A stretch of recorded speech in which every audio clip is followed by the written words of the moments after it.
Hey there, it's Sarah, and before we dive into today's episode, I have a quick question for you. Have you ever woken up on Sunday and thought, wow, I wasted my entire weekend again?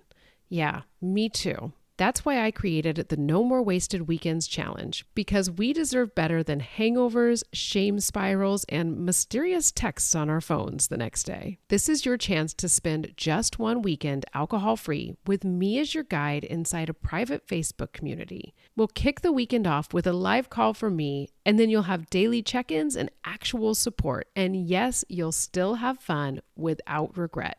It's free, it's just a weekend, and who knows, you might even like waking up with energy and no brain fog. Sign up today at www.nomorewasteddays.co/weekends or check out the link in the show notes. And let's make this weekend one you'll actually remember.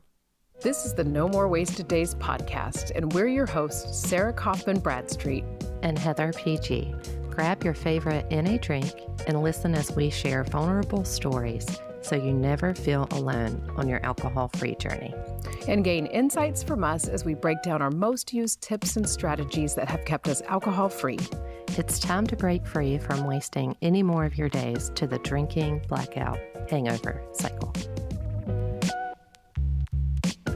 Welcome to another episode of the No More Wasted Days podcast. I'm one of your hosts, Sarah. I'm Heather. Today, we're going to be talking all about gray area drinking. And Heather, I'm curious, did you even know the term gray area drinking before you quit? I didn't. I didn't either. And I am actually what they would call a gray area drinker, or I was. So it was cool when I found out the term. Do you think that you were a gray area drinker? No, absolutely not. Maybe back in my 30s, I was till I wasn't. So it does land, but definitely not at the end. No. Yeah, exactly. And that's what I was thinking about that as I was doing my notes. I was like, I bet Heather's going to say that she was not a gray area drinker at the end, but she's going to be able to find those little, find when she was a gray area drinker and be able to talk about it. And I think that's what's so important too, because no matter what, alcohol will be progressive. And if you're what we call a gray area drinker, you can become then what we call, a problem drinker after that. The thing is, I thought I was a problem drinker too. So I hope that people see the correlation and can kind of go, okay, well, if I'm here now, I can get to here and then I can get to here, because that's what it took for me. It took me going, oh shit, this is going to keep growing. This isn't just going to get better or ever just stay stagnant. So we're going to dive into what a gray area drinker is. And then we're going to talk all about the problem with waiting for a rock bottom, because that's a big part of the gray area definition. And then we're also going to talk about signs that you're a gray area drinker, and then why you can quit before you quit rock bottom, and if you think you're a gray area drinker. So we're going to cover a lot of information. So are you ready to dive in? I'm ready. Okay. And if you guys hear some little extra sound in the background, my cat is playing with a toy that I left out. He's totally like, time to play with my ball toy. And I'm like, okay. So if you keep hearing something on my end, that's what it is. Just imagine a little black cat having a blast behind me. All right. So what is a gray area drinker? It is somebody that hasn't hit a rock bottom, but they're not in total control of their drinking either. Or maybe you're not drinking every day, but you think about it often. So for me, I had gotten to the point where I was pretty much drinking every single day, but I could go a day without drinking. And a lot of times I would think, oh, I'm not a problem because of that. That's what I would hold on to. So some examples of what is a gray area drinker is thinking things like you can stop, but you don't want to. That was something I was thinking a lot. Or if you're using alcohol to cope with stress or reward. So if you're one of those people that you go, I want to quit drinking, but every time I do, I'm really bored. That could be a little bit of a sign. And for me, when I see that reward part, oh, that was so me. I was always like, oh, it's time for me to drink because I accomplished this task or I did this thing. And then maybe you wake up with regret, but you feel like it's not bad enough to quit. Like that, I was so stuck in that area, waking up so many times, feeling regretful about my drinking, feeling guilty, shameful about my drinking, But then being able to say, it's not that bad though. It's not bad enough to quit. Do you remember being in that area with your drinking? Oh, yeah. Yeah. Absolutely. I think that a lot of times folks who are in the gray area, by the time that you start exploring what is gray area drinking, listening to podcasts like ours, you're probably in the stage that I was in probably 4 years before I quit, of like Mm-hmm. dipping the toe into, am I drinking too much? Am I not? On either looking for justification that you are not or looking for validation that you are. Yeah, I think that's good, a really good way to define it because I think it's a weird term to define because it is kind of so loose. It's just kind of those like, it's like the you're almost having a drinking problem. But for me, like I just couldn't see it until I quit. Like I was like, oh, all the signs were there, but I couldn't see it. And I think when you're stuck in that gray area zone, it is where you're continually questioning your drinking. Like, am I a problem? Am I not a problem? I wish that there was something with Google. Like if you were Googling, do I have a drinking problem? It would just go, yeah. Yeah. Yes. If you're searching this, yes. Mhm. Because I do think when you're stuck in this gray area zone, you can justify everything. You can go, oh, well, it's not me because I was in total denial because I could look at other people that I hung out with and I'd go, they drink just as much as me. Well, guess what? I Mhm. hung out with a lot of gray area drinkers. Go figure. And I could also look at people on social media and I could go look at them. They're drinking. That means I can drink too. Or look at people on TV, like fictional characters. I would use them as justification for my own drinking. So if you're listening to this and you're going, oh my gosh, I do that, then this is an episode for you. So what is the problem with gray area drinking or the rock bottom myth? Because I think a huge part of when you're a gray area drinker is you're telling yourself, I haven't hit rock bottom yet, so I'm not a problem. That was me. That was me to a T. Like I was waiting for a rock bottom. I was like, oh, I'll just, you know what, just keep on drinking. And when you hit your rock bottom moment, you'll know it. Yeah. It is crazy when I say that now. I'm like, I thought that. Were you ever thinking that? Oh, yeah. Yeah. Oh, I hadn't got a DWI. I hadn't had like a major, major injury related. I Mm-hmm. hadn't lost my job. I hadn't lost my home. And all that is a big, it's hanging on a yet. Yeah. It is just you going, like, when you stop, you can clearly see, like, I hadn't had any of that happen yet. And I think that that's a huge important piece because I think people are waiting for that crash before they take action. They think that they need that dramatic wake up call before they're allowed to quit drinking. That's how I was. I was like, the only people that quit drinking are people that hit a rock bottom and they're kind of forced to quit drinking. I very much lived in that zone. And there's this weird thing with our society where it rewards the perseverance through dysfunction rather than proactive change. Like, Hmm. and that is a huge thing that I couldn't see. And it's even in our own brain. Our brain is very willing to stay stuck in something that is not working because it knows the pattern. Yeah. And then, like, the big one for me was the fear of judgment that if I did quit, when I quit, that people would think that people might think I had a serious problem. Like I was so worried. Oh my gosh, people might think I have a serious problem. And now I'm like, who cares? Like let other people think that and it's not that big of a deal. When I go through those, are you like, mm-hmm, mm-hmm, Oh, yeah. oh yeah. So there's also the danger of comparing yourself to someone worse. And I see this a lot in communities where people will kind of go, I have people reach out to me and they'll say, you know, I don't think this is the right place for me because I hear some stories and I'm not that bad. And I always want to go, yet. Hmm. Like, but it's not like it's not a healthy thing to do, but it is. And I only say that because I was there. I would have gone into a community before I was really ready to quit drinking and I would have gone like, oh, well, I'm not having that happen. Like that I don't need to quit then. This Hmm. mindset gives you this permission to delay change. Oh, yeah. And the things that I would think is I'm not drinking in the morning. I still have a job. I don't drink every day. I, I mostly did at the end. Like it got to the point where I would be like, wow, I didn't drink yesterday. I would more have that thought like, oh, I didn't drink yesterday. But when I wasn't drinking every day, I would think something bad doesn't happen every single time I drink. That Mhm. was a big one for me. And I think when we're stuck in this comparison game, we get really stuck in denial. And instead of asking, like, is this working for me? You ask, am I as bad as them? And Yep. it takes a lot of self reflection to actually go, wait, who cares if I'm drinking as much as other people around me?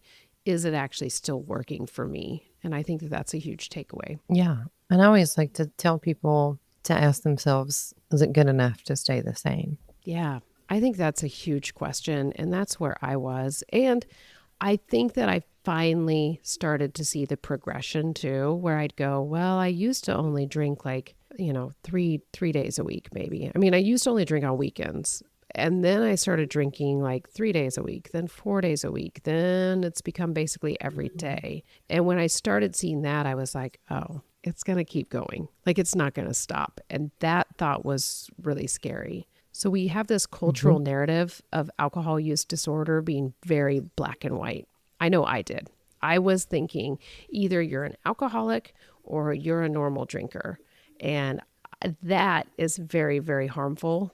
That's the thought behavior that got me stuck in the like I don't need to quit yet because I'm not a alcoholic.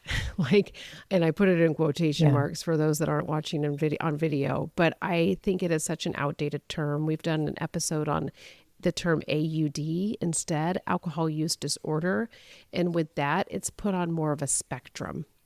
And that's how people can fall into the gray spectrum. And I love that so much because I think when you start looking at it as a spectrum, then you can start seeing where you're going to go. And most people fall into the gray spectrum, but the label of alcoholic will scare them away from exploring sobriety. And I think that it's a fair thing for us to start going, okay, maybe I fall into this part of the spectrum. Do you enjoy the Yeah. spectrum idea a lot more? I know you do, but I do. I do in a lot of areas, not just alcohol. Like yeah. most things truly are on a spectrum. I think it takes the pressure off of all the black and white thinking. We just did an Mm-hmm. episode on the black and white thinking. Like there are alcoholics and there are people who drink. In my mind, there was not people who did not drink by choice. There It would was not be. a Yeah. like there was not an option of people don't drink alcohol because it's not good for their mental health, their Yeah. daily life. It's dehydrating. It makes you sleep poorly. I associated folks that didn't drink with folks who used to drink and had like a major problem or a religious reason or Yeah. some other quote unquote extreme. The true intention to drink because it's just not good for an individual didn't really cross my mind. Yeah. That's so true. For me, I always thought people quit drinking because they have to. That's the only reason why would Mhm. you ever quit drinking if you didn't absolutely have to? And when I think about that, I'm like, oh, okay, so every single person who's ever quit drinking has been court ordered.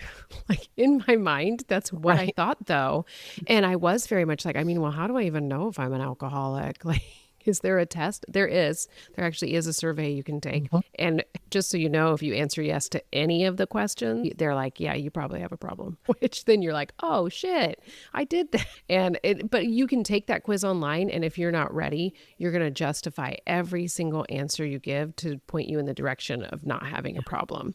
And you got to remember too that the alcohol industry benefits from this myth that Oh, yeah. only alcoholics need to quit drinking. If you're not an alcoholic, you're fine. You just need to drink responsibly, which is like their tagline, drink responsibly. Right. And it's like, Yeah. What does that even mean? yeah, that is shoved down our throat from the moment we start talking about alcohol to kids. People are like, well, just remember to drink responsibly. And it is just it's strange now having kids that are teenagers and starting to, kind of talk to them about like, what are you going to do if somebody offers you alcohol? What's your choice going to be? And also not being like, never drink because that's Yeah. also feels impossible. It's kind of like telling your kid like never have Mhm. sex. It's like, well, guess Right. what? They're probably going to do it.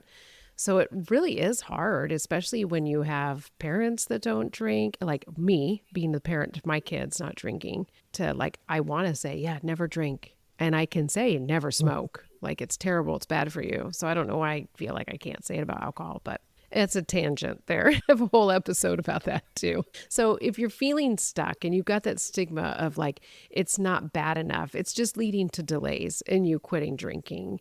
And if you keep trying to moderate or make rules instead of considering that alcohol might be the real issue, that is a major way you stay stuck. I tried to moderate for years and years and years. So much that when people now say to me on social media, like, why don't you just try moderating? I am so like, that is one where I want to make a reply reel that is just me flipping them off. Like for every person who ever quit drinking, this is what we all want to do to you. Like we all tried to moderate. We couldn't do it. So that mindset robs us of early healing or of discovering what life can feel like without alcohol long before the breaking point. And I always am so happy that I quit when I did. But the only wish I have is that I would have done it even earlier. Are you the same way? Absolutely. Golly, absolutely. That's what you hear everybody say. I feel like every single person will say, my only regret is that I didn't quit earlier because I think I was stuck. Like I was probably a true gray area drinker like 3 years before I quit. And within those 3 years is where that gray area really started crossing into that problem area for me. And I just did not want to see it. So what are the signs that you're a gray area drinker? Oh, go ahead, Heather. You were going to say something. I was just going to say that too, like you can be a gray area drinker and you can have problematic drinking that is defined by you versus what anybody else thinks before you get into the super problematic drinking where your relationships start to deteriorate, where you physically and mentally start to deteriorate. And like for me, my personal rock bottom happened within like 9 months, very, very quickly. So Yeah. my always disclaimer is you are until you're not. And that comes from just lived experience of it happened. It can happen really fast if you've got all the right factors happening at the same time. It's like, here's some alcohol. Now go fuck up your life real quick. And Yeah. it's a slippery slope for real. And it really can happen super. Because I even think about like, I was really stuck for quite a long time at being a weekend binge drinker. That's where I was from like my teens to my mid 30s. But somewhere between mid 30s to 40, I became, I believe now looking back at it, a little bit more than a gray area drinker. I couldn't see it. That's the hard part. You can't see it as it's happening. And then all of a sudden Right. the spiral happens fast. And Right. And the narrative behind the binge drinking on the weekends is so normalized. And we forget that we just fit 1 week's worth or more drinking into 2 days. yeah, yeah, or more for sure Like for 2 me. weeks worth of quote unquote normal drinking in 1 day. I If feel you like I think about drank it. enough, like for a normie, I drank a normie's worth of a month of drinking on weekends, maybe Hmm. more. Like my weekends were, when I think about my weekends at the end, it was crazy. Like I ask Ryan sometimes, like, how are we still alive? Like, Hmm. what? I think too, there's the tolerance issue that happens that you just start having such a big tolerance. And then when you haven't quit for so long, you do start to look at it and you go, oh my God. And I'm getting really close to my 6 years soberversary. And because of that, it means that our little Google photo thing is showing photos from right around this time. So I'm seeing all of the Hmm. pictures from our cruise. And that cruise, Ryan always goes, that cruise was my rock bottom. I'm like, I kind of think it was mine too. And I was like, and then we spiraled within a month from that cruise, really 2 months and those were the last 2 months of our drinking where it really showed us like you can hit such a heavy amount of drinking on a vacation and then you can bring that Yep. vacation mentality back to your real life. And you're just like, I was really like, I'm just going to keep this party going until I quit. And that cruise was like right at the end of March and I quit in mid-May. So, and it was enough to kind of for me to go, oh shit, like this is not getting better. So What are the signs that you're a gray area drinker? I know we've gone through a lot of them, but I just want you to go through these and be really honest with yourself too. If you're somebody who's listening and you're sober curious, like, be honest, because we've been there. We've been the person going, oh, that's not me. So, drinking more than you intended, planning your life around drinking. I planned my life around drinking and I planned my life around hangovers. Like I would plan in my hangovers. Feeling anxious before or after drink. Oh, I can talk about that one. Justifying, negotiating, or making rules about drinking. Oh, my Lord. And guilt or shame that lingers the next day. Wow, which one do you want to talk about? There's so many. Oh my gosh. The feeling anxious before drinking. I want to dive into that one. If you are a person and you know that what you're doing that evening involves drinking, and you get this feeling inside of you like, when are we going to start drinking? Well, I wish that I could be the person to start drinking. Like, should I just start? If you start having that inner dialogue, it's a form of anxiety of you getting, it could be an excited anxiety of you getting so excited to drink. If you are watching other people's drinking and trying to match it, that's a little form of anxiety around drinking. And you going, I'm going to match their drinking until they get drunk enough that they aren't going to notice my drinking anymore. Those are things that I did. Like, Yeah. that is Oh, like, yeah. And oh, I've noticed for me, I mean, I'm an anxious person, and there are just still dips in the afternoon where I get increased anxiety. And I obviously can notice that because I'm not anxious about when are we going to drink again? yeah. What's other people doing to justify what I'm doing? Yeah. And when you can get away from that, oh man, that is very freeing. And that's one thing people are like, well, how am I going to socialize without alcohol? It actually becomes easier because you aren't thinking about that stuff anymore. You don't have that voice in your Right. head going like, how much should I drink? Do you think everybody's noticing how much I'm drinking? Like, or do you think like, when are they going to open that bottle of wine? Like if I was at somebody's house for dinner and I Mhm. saw the wine bottle, I'm like, open it up already. And Right. it's like, if it, so that was a big one. Justifying and negotiating with your drinking or making rules.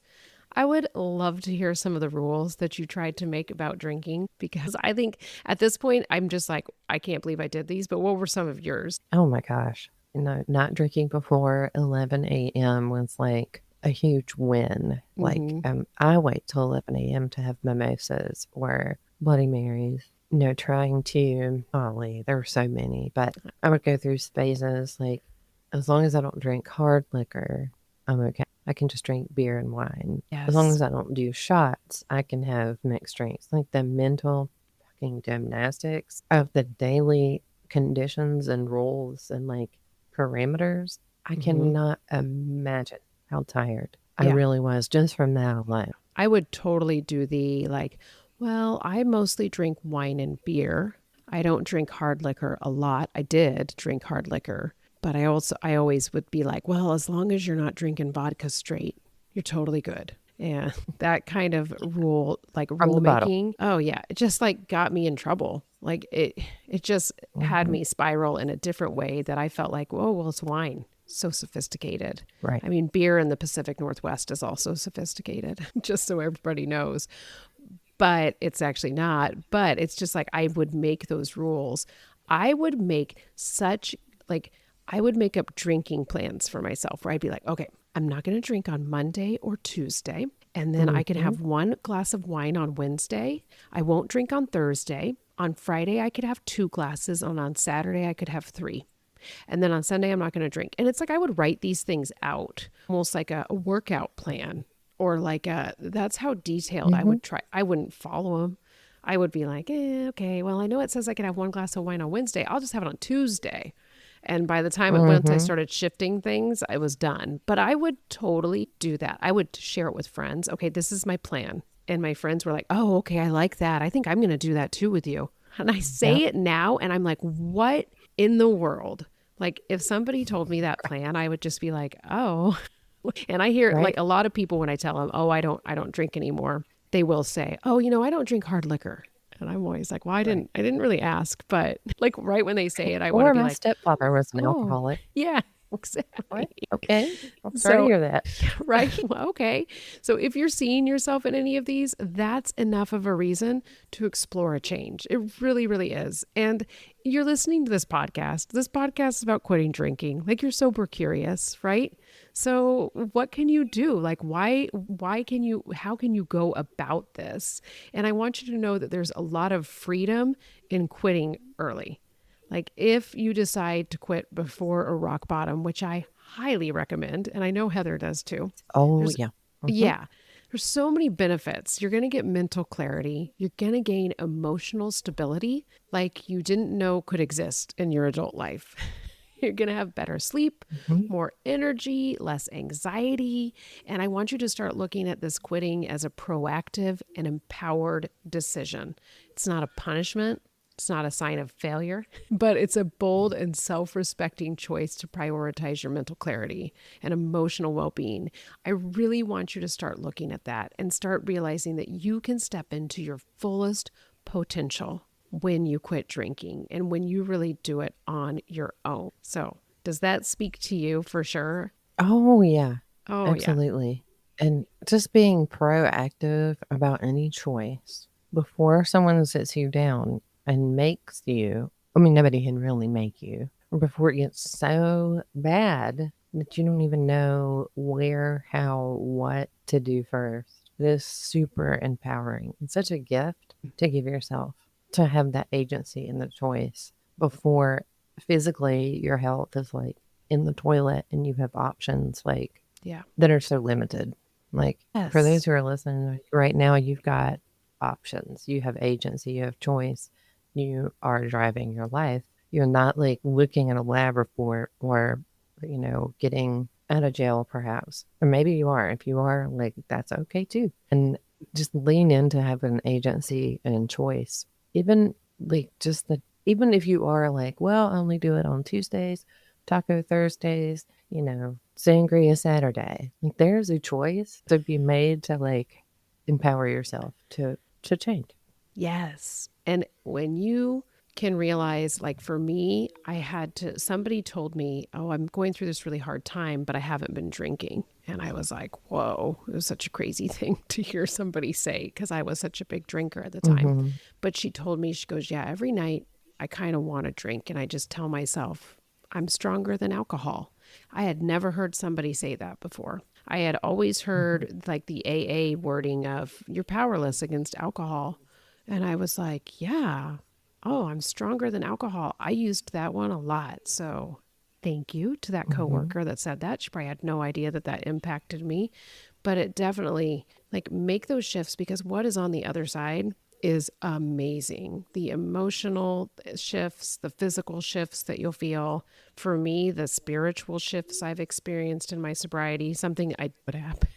Like when I talk about the spiritual side of things, I'm always like, I'm the least likely suspect to be talking about those things, but it really is. It's just a life with a deeper meaning. So I know you're listening. You're like, well, then how do I do it? So, how do I get started Right. if you're feeling like, okay, I'm a gray area drinker and I want to do this because it's still hard to quit? It's always a habit that we've had. So, I want you to start asking curious questions, not judgmental ones. So, some examples for you to journal on and really think on are how does alcohol make me feel, not just in the moment, but the next day? And take some time to reflect on this, like when you're drinking, after you're drinking, really sit with that. How does alcohol make me feel, not just in the moment, but the next day? And start observing those thoughts like when other people are drinking, how does it make you feel? Do you wish you had a drink too? Are you trying to figure out how you can get a drink to go along with it? The next one is what role is alcohol playing in my life right now? At the end of my drinking career, alcohol was playing a really negative role in my life. It just wasn't getting me where I needed it to go, where I needed myself to go.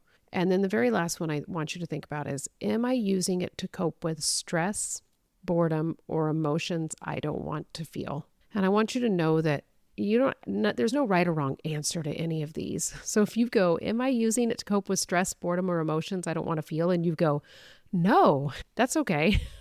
I think because I would have been the person that said, oh, no, I never drink to cope with negative emotions. but I definitely did. Heather is the opposite. Yes, absolutely. I think some of the questions I started asking myself was like, do I even like the taste of this? Do I like the buzz? Yes. Is this like fun, air quotes, Mm, or is this just like an existence? yeah. And if you are, if you do have an awareness of you are drinking to cope with your emotions, I see you because that is the one that I knew, not every day. I didn't be like, Mm-hmm. whoop, bottoms up, here comes anxiety, or oh, fuck sadness. It wasn't that clear. But if you're like, if you know, it's like a tugging, an inner tugging. But yeah, Sarah and I are quite the opposite in that because I knew you said on the surface and just didn't have I mean, I was drinking a lot, so I didn't have a lot. I mean, that even couldn't even surface up to even think about it to squash it. But yeah, it is like take the time to ask those really curious questions. I think a really good one you mentioned, it was your first one, but like, do I even like the way this tastes? Hmm. Do I even have fun while I'm doing this anymore? I still had fun while I was drinking, but it had become so normal that I couldn't really even define fun anymore. Like that Yep. was kind of my thing that I started to be able to see. So the next thing I want you to think about is try a 30, 60, or 100-day break. Try a break. And that's how I started. And Annie Grace calls it the alcohol free experiment. So it's a good thing to check out there. Really think about it as an experiment. I'm going to try this thing out. I told myself finally, like, I know what my drinking life looks like. I have no idea what my alcohol free life looks like because I haven't had that in so long. And I just want you to give yourself that moment to take a break and decide. So, and start thinking, can I actually feel better without alcohol? And start thinking while it's going on, what is improving? While you're doing those 30 days, really analyze what is happening, what is improving, what is shifting, and look for those positive things because those breaks help so much. And just so you know, we do have the 30-day challenge that's always there for you, so you can check that out. And then I am hosting a free alcohol-free weekend challenge that you can dive into. And I'll put the link to both of those into the show notes. And Heather actually started with the 30-day break. I did. So I did. it and now she's hitting 4 years and Yeah. things happen. It really does just help you reevaluate things. And the next thing I want you to do, I want you to surround yourself with people who get it.